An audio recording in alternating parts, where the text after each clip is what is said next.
Egunon guztioi, neduzunean inigo, hasiko gara osoko bilkurarekin. Egunon danori. Lehenengo da azken osoko bilkuraren akta ezagutzera ekainarena. La primera es la aprobación del acta borrador de la sesión celebrada en junio. Bigarrena da, alkate decreto en batzuek ezagutzera motea. El punto segundo es dar cuenta de las resoluciones de alcaldía, del 279 al 306. Hirugarrena da, eta bebai ekainakoa, bai hirugarrena eta laugarren puntua dira ekainakoak. Hirugarrena da, ekainako egindako udal kontaketa acta onartzea, ala badagokio. El punto tercero es aprobación, si procede, del acta de arqueo municipal a 30 de junio de 2026.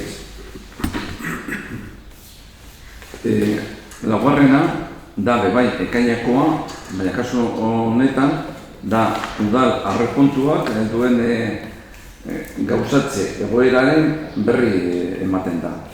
El punto cuarto es aprobación, si procede del estado de ejecución del presupuesto municipal, como hemos dicho, a 30 de junio del año en curso. Bosgarrena da aurtengo udal aurrekontuaren bigarren hiruhileko beren kortasun txostenaren berri ematen da. Es la aprobación, si procede, del informe de morosidad del segundo trimestre del presupuesto municipal de este ejercicio, del año 2026.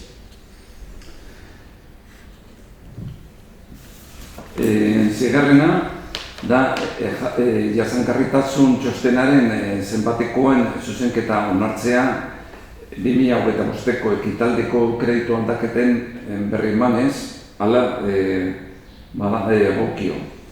El punto sexto es la aprobación, si procede, de la corrección del importe del informe de sostenibilidad, dando razón de las modificaciones de crédito del ejercicio 2025.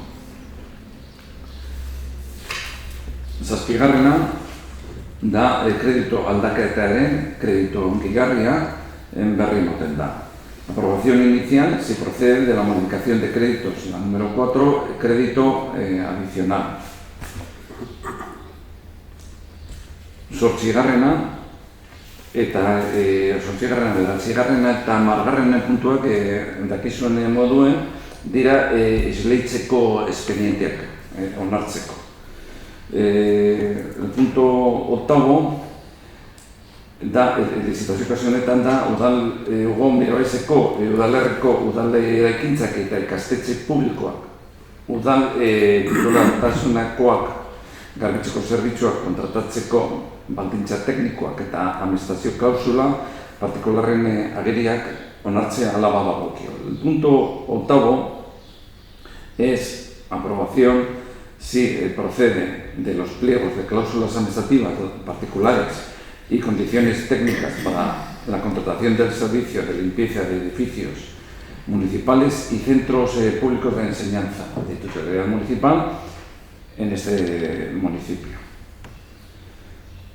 Bederatzigarrena, kasu honetan...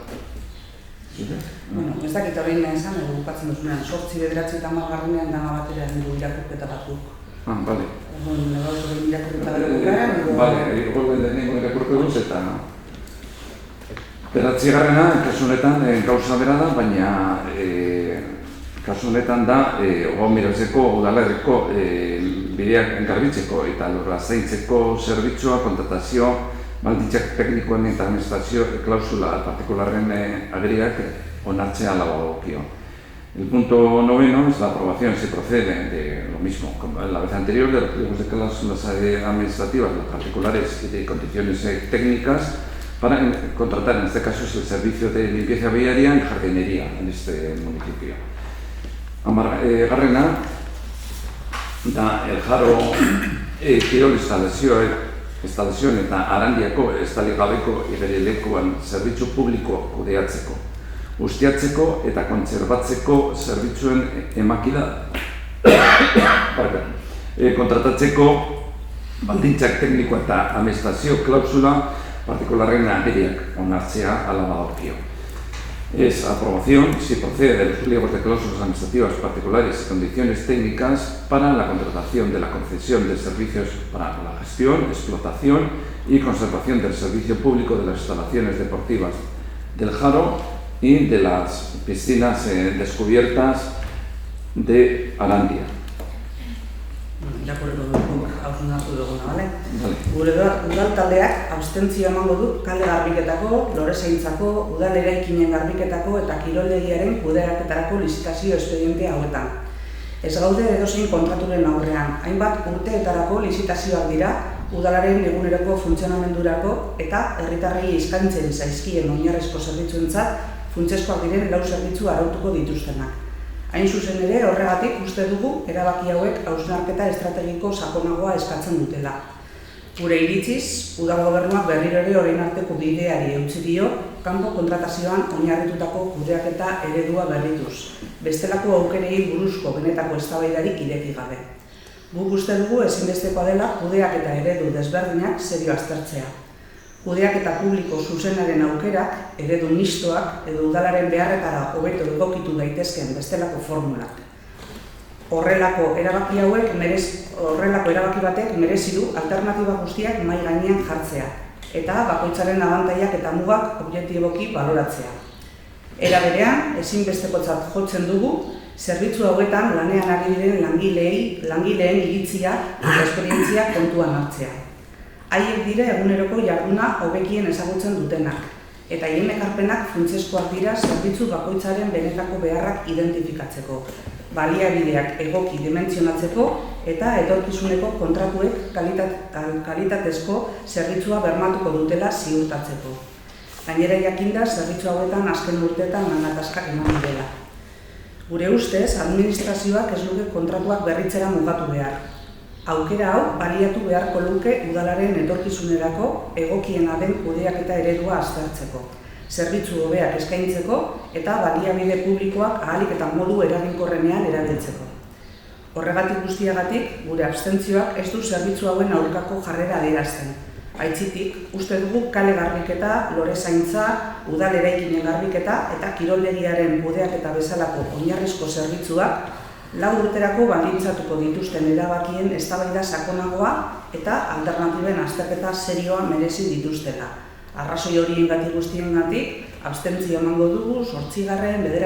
eta 10. puntuei dagokien bozketa. Vale. Bueno, esaten duzu, hausnarketa estrategikoa beste aukerei atera zabaldu behar zaiela. Ez dakit horrekin zer esan duzuen, suposatzen dute udal langileak pasatzera horri buruz ari zaretela. Aztertzea gutxienez, dauden aukera. Bueno, aztertzea, nik uste dute proposamen hori gaur ez dela egun hori proposatzeko. Gaur hemen onartu egingo ditu plegoak, ekiduzue denbora hori harina oso hori denbora gehiago egaz egin behar da. Justo gaurko egunen plenoan bertan, non plegoak onartuko ditugu, proposatzea hori, nik ez dakit hausnarketa estrategiko hori zuek gobernatzen dituzuen udaletxetan egiten duzuen ala ez. Badakit galdakau publifikatu nahi duela etxez-etxeko laguntza, hori bai kontu hartzailearen txostenaren aurka, eta kontu hartzaileak egindako txostena nik irakurri dut, eta nahiko, ez dakit irakurri duzuen, baina gonbitea luzatzen dizuete irakurtzeko. Zer nahiko argia da zentzu horretan, eta zer suposatzen duen publifikatzea edo publiko egitea. Baina berriro esaten dut, gaur justu esatea, esan nahi dute aspaldik dagigula zerbitzu hauek lizitatu egin behar genituela eta uste proposamen hori harinago esan behar duzuela.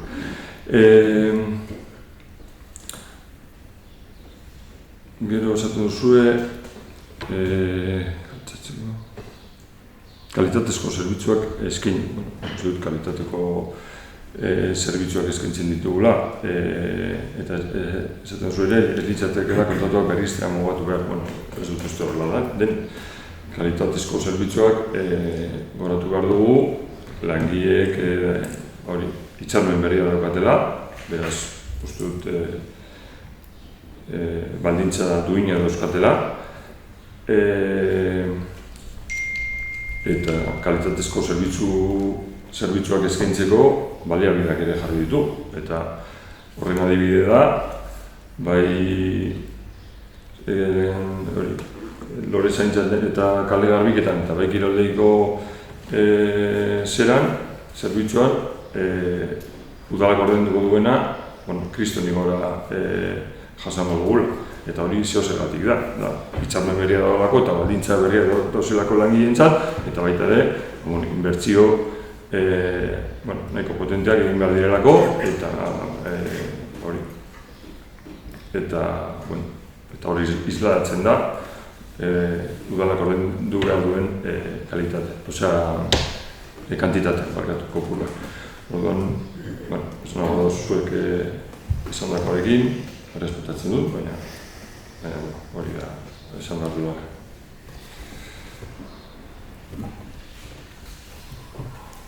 Horren zuen aldetik onartzen da, eta zuen kasuan abstentzio.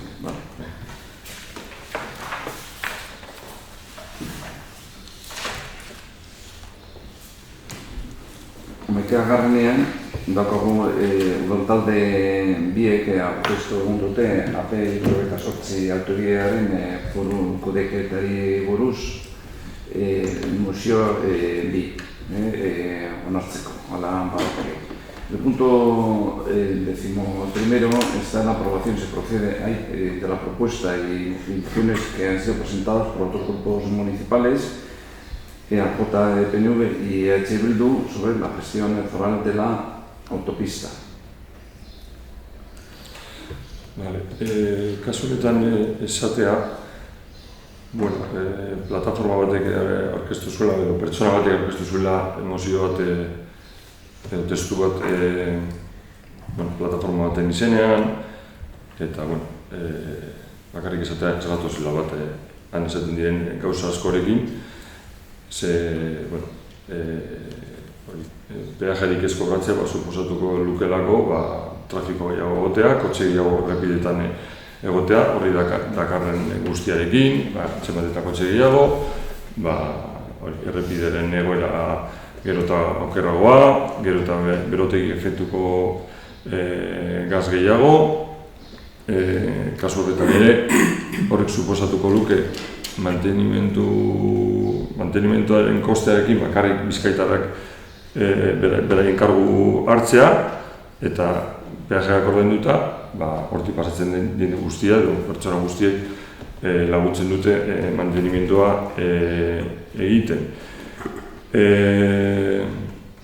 Eta ere, nabaria da, estatu mailan badaude hainbat autopista peajerik kobratzen ez dutena, baina ikusten ari gara, denbora pasatu ala, horien egoera zein den, ez da, gero eta okerragoa da, eta badakigu batzuk, erabaki hori hartu zuten batzuk, orain kontrakoa egin dutela, oso batza da, autopista batek daukan mantenimendu kosteak, kostuei aurre egitea, peajeak kobratu barik, ez da. Eta horrein ikusi dugu ere, foru aldundiak neurri batzuk hartuko dituela, azarotik aurrera, eta orain erabiltzaileek, bizkaiko erabiltzaileek, gehien askota ordainduko dute garraio publikoa kostatzen duen beste horren beste, gitxi gora bera. Eta gero ere, administrazioak eskaintzen ditugun zerbitzu guztiak jasangarriak izan behar dut. Eta adibide bat, hemen zerbitzu honek eta kalitatezko zerbitzuak emateko, ezin dugu kiroldegia ezin da doainik izan, kulturetxea ezin da doainik izan, nahiz eta administrazioak bere kargu hartu kostuaren gehiena. Baina, horregatik gure mozioa aurkeztu dugu eta hori da guk onartu nahi duguna.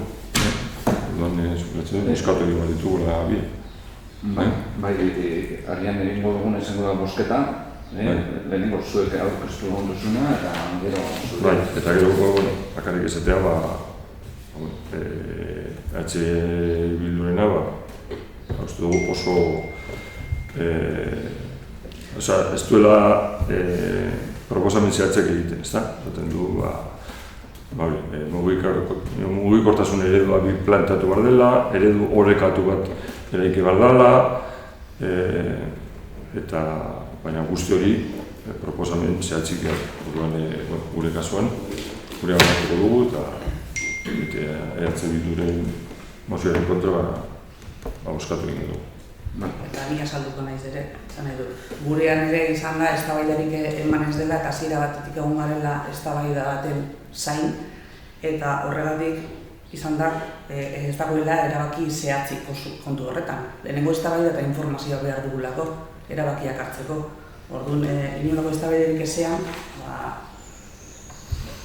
Bueno, ez dakit eztabaida egon denara ez, nik uste dut batzar nagusietan egongo da. Ez dagoen informaziorik, eman da transferentziak eta eman den informazioa oso murritza izan da. Bueno, baina orain Foru Aldundiak orain publiko egin du, ze neurri hartuko dituen eta orain suposatzen dut eztabaida emango dela batzar nagusietan, ze batzar nagusietan da non eztabaida hori eman batean, baina zuek esaten zunean mugikortasun eredua birplanteatu behar dela, suposatzen dut, esan nahi duela, gaur eguneko ereduarekin ez zaudetela doz. Eredu horrekatu bat eraiki behar dela esaten duzunean, suposatzen dut, esan nahi duzuela, gaurkoa, edo gaur egunekoa, ez dela horrekatua. Pero beste gauza ezberdinak esaten duzu, baina nazartuko danak eztabaidatzen. Baina,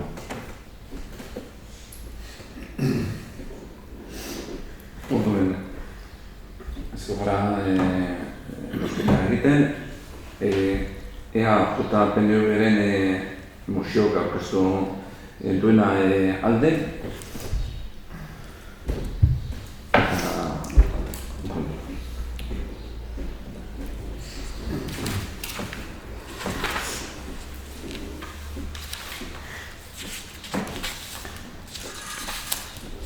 Gero,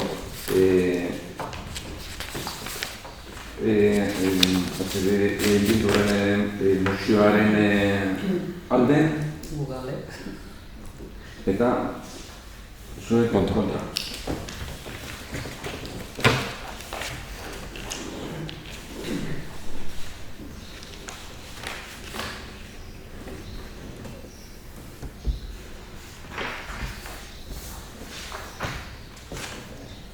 Gero, daukagu bigarrenean EAJ-PNV taldeak aurkeztu duen proposamena da hegoaldeko trenbide saihesbideari eta Euskal Y-ak salgaiekin jarraitzeari buruz aurkeztutako proposamen onartzea hala badagokio. El punto 12º es la aprobación se produce de la propuesta que ha presentado el Grupo Municipal EAJ-PNV sobre la variante sur ferroviaria y la continuidad de las mercancías por la Y vasca. Bueno, pero hay que aurkeztu dute beste bat. Bai, egin. Zaki, esan duzu?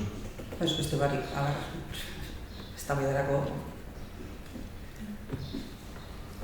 testu bat irakurtzeko, baina ez badago kontrako ez horrela egiten dugu takit. Bueno, nik bai irakurriko dut testu bat, baina nahi zuen. Bueno, azaltzeko pizkat gure botuaren zergaitia. Bueno, tanto EAJ-PNV como EH Bildu estamos de acuerdo en que la variante sur ferroviaria es positiva como concepto, ya que implica sacar muchísimos coches de la carretera y por tanto reducir de manera importante las emisiones de de gases de efecto invernadero. Además, haría posible también que el puerto de Bilbao y nuestra industria fueran más competitivas, entre otros factores. Pero ello no puede ser a costa de empeorar la calidad de vida de nuestros vecinos y vecinas y la de nuestros municipios. Hasta ahí creo que ambos partidos estamos de acuerdo, pero no en cuál es la mejor solución. En EAJPNV tenemos clara cuál es, que los trenes de mercancías no pasen por nuestros municipios, y más concretamente por Uego Miralles. ¿Y cómo se logra eso? Pues desviando los trenes por la alta velocidad. Sabemos que no va a ser sencillo lograrlo, pero es cuestión de que en Madrid tengan voluntad política. El PNV siempre ha defendido que la llamada Y vasca, además de para la alta velocidad, sirva también para trasladar mercancías. De hecho, en Euskadi, el trazado de la Y vasca está y va a estar preparado para acoger ambos usos, pero no así a partir de Jundiz hacia la meseta. Lo que hay que conseguir es que en Madrid hagan esa apuesta, ya que de esa manera los trenes de mercancías no pasarían por Bilbao, salvo probablemente alguna excepción. Y como he dicho antes, no va a ser sencillo lograrlo, pero es una solución más real, más factible, más realista, más económica y más sostenible que la de soterrar o cubrir desde Arrigorriaga hasta Orduña. Además, por supuesto, de lo más importante, los trenes de mercancías, insisto, no pasarían por nuestros municipios. Con la moción presentada por EH Bildu puede estar más o menos de acuerdo, pero al final, como estáis en contra del TAF, aceptáis que los trenes de mercancías pasen por Bilbao, porque habláis de que en vuestra moción, de que al menos se minimicen sus consecuencias. Nuestra propuesta, la propuesta del PNV, evitaría, insisto, que pasaran por nuestro municipio, con lo que no solamente minimizaríamos el impacto, sino que lo eliminaríamos por completo. Esa tiene que ser la primera apuesta y por eso tenemos que pelear en primer lugar.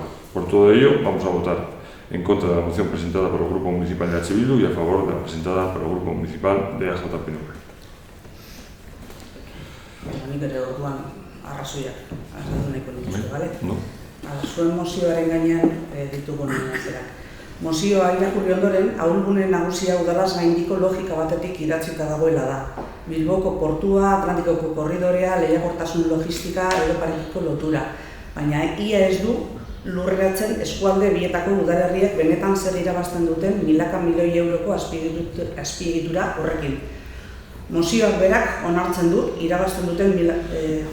du Bilbo Urduña korridoreko udalerriek zarata, vibrazioa, hesi efektua eta bizikalitatearen galera jasaten dituztela, baina planteatzen dituen neurriak orokorrak dira eta etorkizuneko jardunketen araberakoak. Udalek ezin dute azpiegitura bat baloratu soilik Bilboko porturako edo nazioarteko salgai fluxuetarako duen interesagatik. Herritarrentzako benetako onuren arabera baloratu behar du. Udalerriek trenbide trafikoa, zarata, vibrazioak eta hirigintza mugak jasaten jarraitzen badute, zilegi da galdetzea kostu publiko handiak interes logistikoak lehenesten dituen tokiko premien aurrean. Ez du zentzurik udalei azpiegitura bat behin betiko irtenbide gisa babesteko eskatzeak. Defendatzaileek onartzen dutenean funtsezko pieza bat falta dela erabat funtzionatzeko. Goi ordokirako konexioak egin gabe jarraitzen badu oso azpiegitura garestia eraikitzeko arriskua dago, ezabatu nahi dituen botila lepoak konpondu gabe. Eta EAJPNV Euskal-Iaren izaera mistoa azpimarratzen du, baina iaren lehentasuna bidaiariaren garraioa izan da eta mugak daude salgaien trafiko astun jakin batzuk zurgatzeko. Azkenean, salgaien zati handi batek ohiko korridoreetan zirkulatzen jarraitzen badu, eragindako udalerriek inpaktua jasaten jarraituko dute, trafikoa askatzeko promesak egin arren. Mozioaren laugarren puntuan, hiri ingurunetik erabat desagertu arte modu mailakatuan aldatzeko aipatzen du. Kontua ez da, 20 urte barru zer gertatuko den, datozen urteetarako zer berme dauden baizik. Mozioak ez du egutegirik, aurrekontu konpromisorik, adierazlerik edo jarraipen mekanismorik ezartzen. Data eta bete behar zehatzik gabe trafikoa desagertzea asmo adierazpena da, ez herritarrentzako bermea. Horren aurrean, zein izan daiteke gure irakurketa, udalek ez dute Bilboko portuaren eta korridore atlantikoaren bozeramaile gisa jardun behar. Ez dagokie errentagarritasun sozialari eta horrek ingurumenean duen eraginari buruz zalantza asko sortzen dituen proiektu bat bultzatzen. Beren betebehar nagusia herritarren osasuna, atsedena eta bizikalitatea defendatzea da. Bestetik, tren azpiegitura berriak babestu eta bultzatu aurretik udalek neurri zehatz eta neurgarriak eskatu behar dituzte. Lehenengo eta behin gardentasuna, informazioa eta elkarlana. Eta gero, proiektuari alternatibak, ala nola estaltzea, lurperatzea edo saihesbidea. Pantaila akustiko eraginkorrak, vibrazioi buruzko azterketa independenteak, zarataren neurketa jarraituak, edo gaueko tren kopuruen mugak. Nazioarteko ikerketa ugarik trenbideko zaratarekiko esposio jarraitua, lona asmenduekin, estresarekin, arazo kardiobaskularrekin eta ongizate galerarekin erlazionatzen dute. Argi dago, tren zirkulazioak gora egingo dutela udalerrietan. Trenbide plangintzak osasun publikoko ebaluazioak jaso behar ditu, eta ez soilik errentagarritasun logistikoko irizpideetara mugatu. Udalerriek, batez ere herri txikietan, gure bezalako herri txikietan, bere populazioari eutsi nahi dio, baina bizikaletateari eutsiz. Trenbideen gaineko eragina handitzeak udalerriaren eraginkortasuna murriztu, etxe bizitzen balioa eragin eta etorkizuneko garapena zaindu dezake. Urteetan, trenbidearen eraginak interes orokorraren izenean jasateko eskatu zaie herritarrei. Hala ere, egun Uribe eta Geraldeko eskualdeek ez dute oraindik bere herritarren mugikortasun behar errealekin bat datorren tren eskaintzari. Horregatik, EH Bilduk hainbat ekimen bultzatu ditu ala nola aldinetako maiztasun gehiago eskatzea. Bilbo eta eskualderen arteko lotura hobetzea, geltokiak eta irisgarritasuna hobetzea, azken batean, C3 linea kalitatezko garraio publiko eraginkorra bihurtzeko. Aldiz, EAJPNV PSrekin batera, trenbide eskumenak dituzten euskal erakunde nagusietan agintzen du, baina mozioak ia eskakizun guztiak ministerioari eta ADIFI, alta velocidad erakundeari helarazten dizkie. Izan ere, 2., 3. eta 4. puntuak estatuko erakundei bakarrik zuzendutako erreklamazio gisa aurkeztu dira. Mozio honek kontraesan nabarmena du, gure ustez. EAJPNVek hegoaldeko trenbideko saihesbidea EAE-rentzako azpiegitura estrategiko gisa aurkeztu du, baina bere eskakizun guztiak ministerioari eta ADIFI zuzentzen zaizkie. Ez diegu eskakizun bakar bat ere egiten Eusko Jaurlaritzari eta Euskal Trenbide Sareari. Badirudi, onurei buruz hitz egiten denean proiektua euskalduna dela, baina erantzukizunei buruz hitz egiten denean dena Madrilen esku dagoela. Uribe eta ondoko eskualdea, aiaraldea, eskualdeetako herritarrek eskubidea dute jakiteko zer konpromiso zehatz hartuko dituzten Eusko Jaurlaritzak eta Euskal Trenbide Sareak, bere osasuna, atsedena eta bizikalitatea babesteko. Izan ere, gure udalerriaren defentsan ez da soilik Madrilera gutuna bidaltzea, eskakizunak hartu behar ditugu hemen.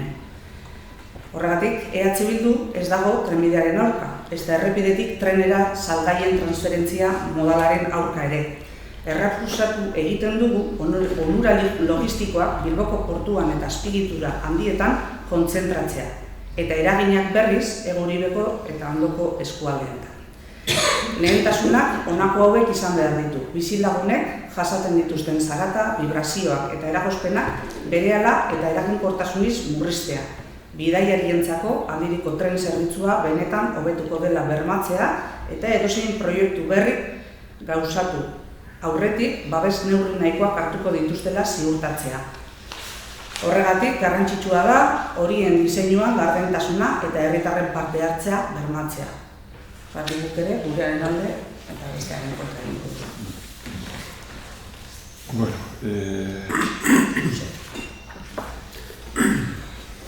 Nik ulertu dudaren arabera,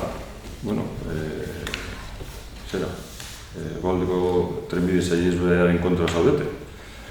Baina zuen mozioan, lehenengoko paragrafoan esaten da Hegoako EH Bildu positibotzat jotzen du salgaien trenbideko garraioan bultzatzea errepideko garraioaren alternatiba gisa. Mugikortasun iraunkorragoa eta gure errepidetako trafiko astuna murrizten lagunduz. Hori hemen ere esan dut. Hemen txere esan dut. Bai, ezkenean, baina zure lehenengoko zeran kontra izan nabarmen. Maider, nik itxi duzute hitz egiten mesedez, Bale? Esan duzu, dizut oso nulertu hasi erantzen esan duzun, udalez gaindiko gaiak direla hemen gure mozioan zera, aipatzen direna, bueno, ez dakit zintzuk diretu udalaz gaindiko, baina, zuek udalaz gaindiko gaiak ona ekartzen, horretan, aditua zarete, historikoki, ekarri dituzu hemen, hainbat eta hainbat gai udalaz gaindikoak direna. Zer irabazten dute herri infrastruktura honek hori esan duzu? Berriro esaten dizut, printzipioz zuen emozioan esaten zuen alde zaudetela. EAJak Y-aren kasuan pertsonen garraioa lehenetsi duela. Bai, beti lehenetsi dugu, baina beti esan izan dugu trafiko mistoa izan behar zuela. Eta horregatik, gaur egungo egin dauden zatiak edo tramoak prest daude garraio mistorako, pertsonen garraiorako eta merkantzien garraiorako. Gero aipatzen dituzue, pantaila akustikoak, zarata vibrazioak murriztea, zarata murriztea, hori zelan egiten da. Zaudete ados, edo pres onartzeko emetik pasatuko direla, ala ez, nahiago duzu ez pasatu, eta ez pasatzea. Eta ez da errezagoa joatea abiadura handiko trenagatik edo trenbidetik herrietatik pasatu baino.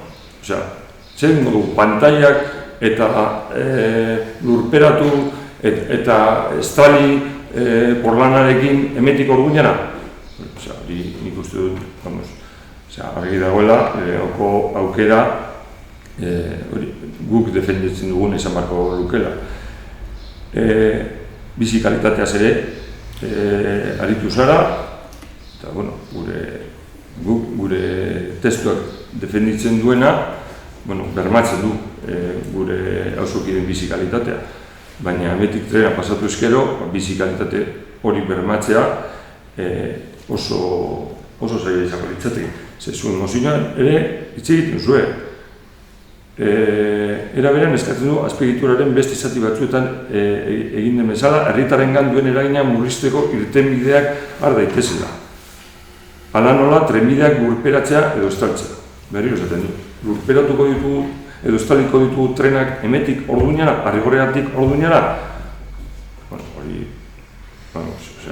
ekonomikoki ez dut bideragarri ikusten. Eta gero beste hainbat faktore, baina gitxienez, uste dut asko zubeagoa dela gure proposamena. Eta esan duzu, Y-koa nahi dugunean euskalduna dela eta nahi dugunean espainiarra dela. Beti izan da Espainiaren edo estatuaren eskumena, beti. Horregatik egoten ari da horrenbesteko atxerapena. Beraiek ordaindu behar dutelako. Gero, beste gauza bat da, hitzarmen baten bitartez edo Eusko Trenbide sareak egitea proiektu bat, baina eskumena Madrilekoa da. Eta Madrileko ordaindu behar du. Eta berriro esaten dut, horregatik daude atxerapena. Eta bai, guk abiadura handiko trena nahi dugu, merkantziak eramateko, eta bai, pertsona garraiatzeko, ez bakarrik Espainia mailan, baizik eta Europarekin ere konektatzeko. Eta, ere aipatu duzuen, maiztasun gehiago eskatu duzuela, kalitatezko zerbitzua, zelan bermatu hori, baldin eta merkantzia guzti horiek trenbide honetatik etortzen badira. Hor kontrasan bat dago, ez dut uste posibla denik, edo behintzat oso zaila izango zen. Eta, esan dudan, Madrilen eskumena da, baina Euskadin eta Europarekin konektatzen bagara abiadura handiko trenaren bitartez, gu Madrilen hori defendatu egin dugulako izan da. Beste batzuk badakigu kontra egin duzuela. Eta hori erreza da. kalera irten gara eta jandeari galdetu. Zer nahi duzu, trenak hemendik etortzea edo abiadura handiko trenbidetik joatea. Eta nik uste dut,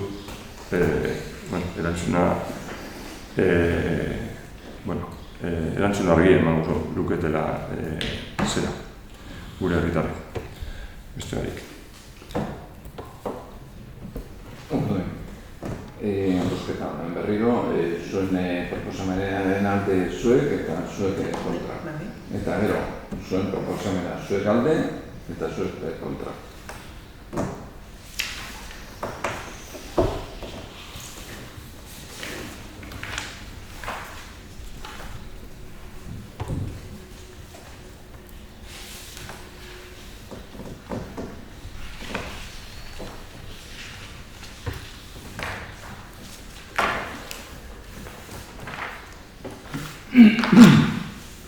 Gero, 13.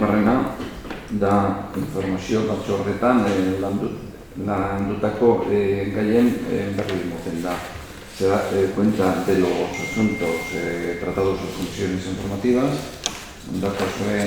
ogasun irizpide batzordean badago obari bat emoteko ibideoen kontuen, euskera eta incluiroren kontuen dama komunitatearen txostena. La Comisión Informativa de Euskera y Medio Ambiente se da cuenta del acta de la reunión de sostenibilidad de la Mancomunidad de Nervión y Ibaizabal, realizada el 28 de mayo del año en curso. Gero erigintzen espide batzordean da alkateen ebazpena en la Comisión Informativa de Urbanismo, Obras, Servicios, Barrios, Educación, Comercio y Hostelería se ha dado cuenta de las resoluciones de la alcaldía de licencia de obras menores. Gero kulturan eta gaztetarako irizpide batzordean dira jaiak, San Bartolomeko jaietako eta Uderrako Ama Berginaren jaiak.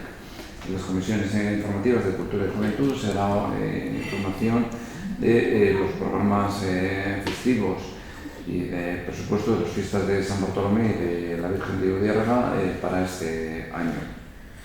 Eta gero, Kirol eta langintzean irizpide batzordean, izan da urtego kirolak egiten duen hileroko txostena. Se ha dado cuenta del informe mensual que elabora la urtego kirolak respecto a la gestión de las instalaciones deportivas municipales. Gero, gizartearen ditzuan, zen espediente arlo honetan tramitatu egin diren. En la Comisión Informativa de Acción Social, Transparencia y Participación Ciudadana se han dado cuenta de los expedientes que ha tramitado el área de acción social en el mes de julio de este año. Gero, azkena da erregu eta galderak. El punto 14 son ruegos y preguntas. Puntu horretan badugu herritarren ahotsa ekarri nahiko genukeona eta eskaera bat egin. Usila auzoko lursailaren egoerari buruzko eskaera da. Uste dut jakitun zaudela. Usila auzunean 8. eta 10. atarien atzekaldean dagoen lursailaren utzikeria egoera onartezina bihurtu da. Bertako landaredia kontrolik gabe hasi da, eta hainbat tokitan ia etxebizitzen parean dago jada. Gainera inguruan, luiziak gertatu direla ikus daiteke. Egoera honek segurtasun eta osasun arriskuak areagotzeaz gain, auzoko bizilagunen bizikalitatean ere eragin zuzena izan du. Gainera, auzotarrek behin eta berriz salatu dute arazo hau azken urteotan, baina gaur arte ez da behin betiko konponbiderik eman. Ondorioz, gero eta handiagoa da auzotarren ezinegona. Horregatik ekarri duguna eta horregatik udal gobernuari eskatzen diogu beharrezkoak diren gestio guztiak egin ditzala lursailaren jabearekin indarrean dagoen araudia bete dadin eta lursaila berehala garbitu eta behar bezala mantendu dadin. Era berean eskatzen dugu udalak bere eskumen guztiak erabili ditzala egoera konpontzeko eta auzotarren segurtasuna eta ongizatea bermatzeko. Ez dakigu honen inguruan udal gobernuak esku hartzerik izan duen orain arte edo lehenko egunetik, niri zuk itzen duzu pertsona batekin, pertsona horrek niri ere esan zidan zapatuan ustu izan zala, eta atzuz gendun ez egin, baina esan nion, itzen genuela jabeekin, baina da, pribatuen arteko liskarra dela, baina gu parte hartuko dugu eta itxingo dugu jabeekin. Ez aurretik edo luze darama kontu honek, ez dakit bere momentuan... Inoiz bai egin dugu zera, zer itxin genuen familiarekin, bere garaian, baina, ez dut garbitu zutela, ez dugu atzen, ez dut urteak direla, baina, berriro hasi da, eta itxingo dugu bere egin. Eskertuko genuke zerbait lortzen baduzu edo hitz egindakoa jakinaraztea.